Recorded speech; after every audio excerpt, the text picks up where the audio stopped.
Oil and gas regulatory authority نے عالمی منڈی میں خام تیل کی قیمت میں 35% کمی کو نظر انداز کرتے ہوئے حکومت سے پیٹرولیم مصنوعات کی قیمت میں اضافے کی سفارش کر دی ہے۔ اوگرا ذرائع کے مطابق پیٹرولیم مصنوعات کی قیمتوں میں 9 روپے 91 پیسے تک اضافہ کرنے کی سفارش کرتے ہوئے سمری وزارت پیٹرولیم کو ارسال کر دی ہے۔ ذرائع کے مطابق اوگرا کی جانب سے بھیجی گئی سمری میں پیٹرول 5 روپے 21 پیسے، ڈیزل 2 روپے، مٹی کا تیل 9 روپے 91 پیسے اور لائٹ ڈیزل 7 روپے 79 پیسے مہنگا کرنے کی سفارش کی گئی ہے۔ وزیر اعظم عمران خان پیٹرولیم مصنوعات کی قیمتوں میں اضافے کی حتمی منظوری دیں گے۔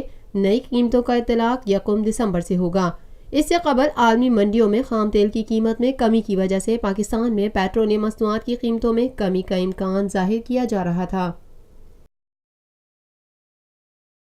پاکستان میں پہلی مرتبہ حالات حاضرہ کے مختصر مگر جامع پروگرامز، خبروں، تبصروں کے علاوہ دیگر سماجی، تجارتی، ثقافتی، تفریحی، معلوماتی، مذہبی، تعلیمی، صحت اور بچوں کے پروگرامز صرف TNN TV پر۔